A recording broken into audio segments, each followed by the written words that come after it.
एक सेकंड के लिए तो मुझे ऐसा लगा कि मैं जिंदा तो हूँ, मैं हिल नहीं पा रहा हूँ। घने जंगलों से गुजरता हुआ कहीं जा रहा था। फोगलू और मैं ऐसी घने जंगल के अंदर से जा रहा था। चला जा रहा था मैं डरता हुआ, हनुमान चालीसा मैं पढ़ता हुआ। झाड़ियों के पास में से मेरे को कुछ हिलते हुए नजर आया। वापस जाने का मतलब है और भी गहरे जंगल में घुसना। यही एक रास्ता था जो मुझे एक पक्की सड़क तक पहुंचाने वाला था। बोलो हनुमान की जय।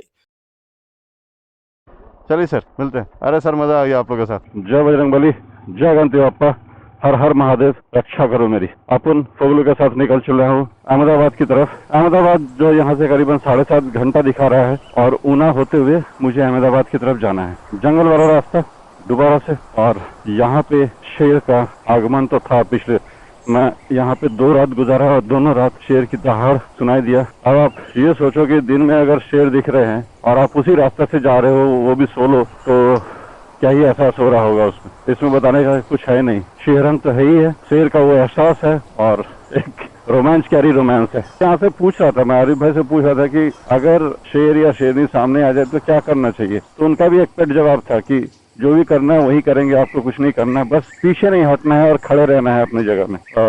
बोलना आसान है, करना है उतना ही डिफिकल्ट होगा, क्योंकि एक ह्यूमन टेंडेंसी भी होता है, इंस्टिंक्ट भी होता है कि आप दौड़ने शुरू करोगे, लेकिन शहर से कहाँ से दौड़ पाओगे आप, कोई चांस नहीं है। तो गिर किसी को भी नाराज नहीं करेगा, क्योंकि यहाँ पे लेपर्ड्स है, यहाँ पे वो है, क्या बोलते हैं, लायन तो है ही है, प्लस यहाँ पे फॉक्स है, यहाँ पे बहुत सारे जंगली जानवर आपको मिल जाएंगे। तो कुछ ना कुछ करके तो दिख ही जाते हैं यहाँ पे, ऐसा मायूस होने का कोई बात ही नहीं है।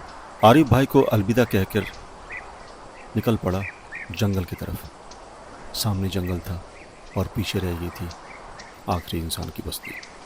मुझे इस जंगल को पार करके पक्की सड़क तक पहुंचना था, जो कि करीबन 15 से 20 किलोमीटर दूर था मेरे से।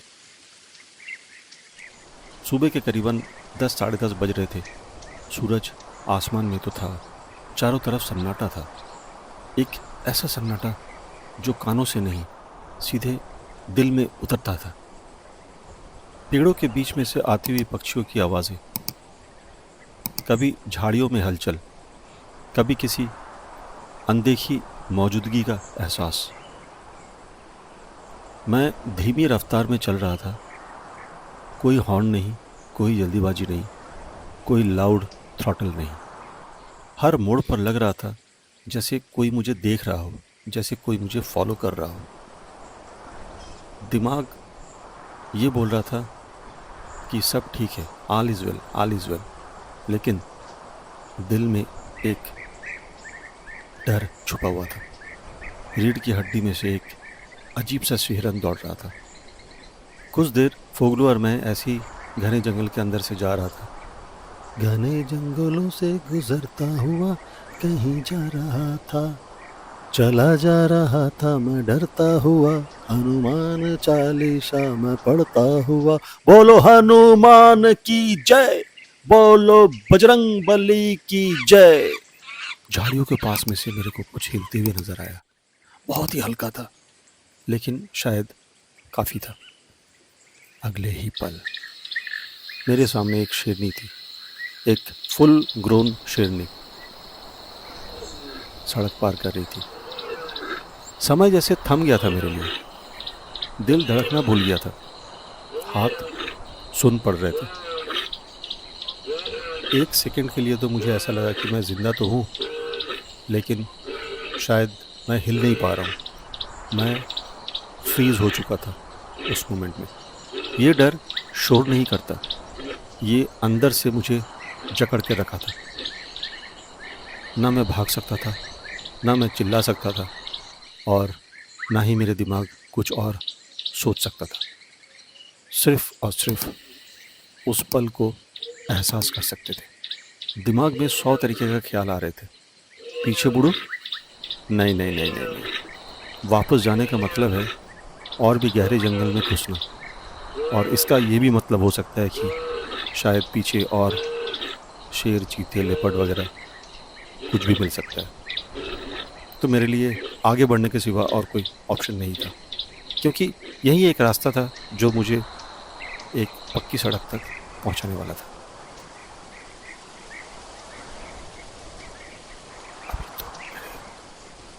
से आवाज़ भी नहीं निकल रहा है। समझ नहीं आ रहा कि अब क्या करूँ। चलो जा नहीं सकते, आगे ही चलना पड़ेगा।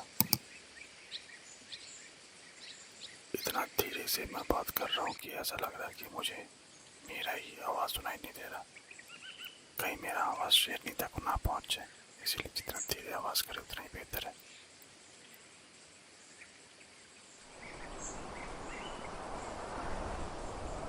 इसी को शायद जंगल का राजा कहते हैं। ये तो रानी है, बेखौफ जा रही है, किसी का कुछ परवाह ही नहीं है इसको।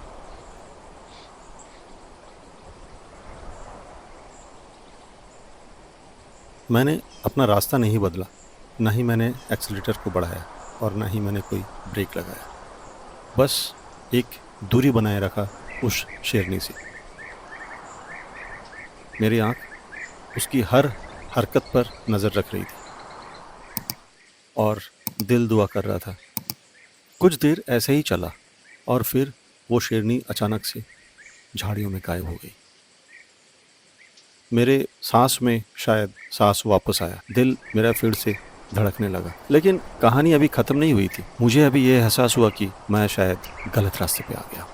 एक अलग तरीके का डर अब पैदा हो रहा था मेरे दिमाग। मैं आगे पीछे कुछ नहीं सोचा, बाइक मोड़ा और नए रास्ते की तलाश में निकल लिया। मनी मन ये दुआ करता रहा, शायद ये रास्ता सही है, शायद।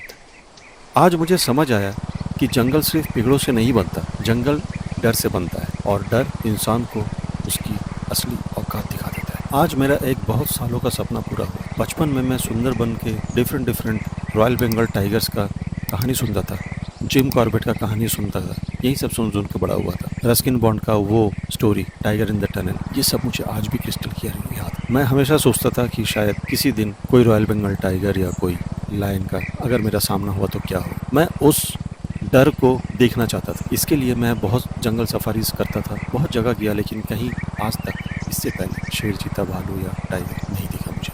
बट आज मैंने अपना उस डर को आमने सामने देखा। सच पूछो तो आज के बाद से शायद मेरा वो डर मन से निकल जाए, क्योंकि मैंने आज ये चीज़ तो ज़रूर सीख लिया कि अगर इंसान जंगल में आके जंगली जानवरों का पीछे ना दौड़े या उसको कोई डिस्टर्बेंस ना पहुंचाए तो जंगली जानवर उसका कुछ नहीं बिगाड़ता है। शायद इंसान जब अपना लिमिट, अपना बाउंड्री क्रॉस कर लेता है और जंगली जानवरों का बाउंड्री में इंटरसेप्ट कर लेता है, तभी जाके ये क्लैश होता है इंसान और जानवर के बीच में। हमें जानवरों को जीने देना चाहिए, हमें उसका टेरिटरी को रेस्पेक्ट करना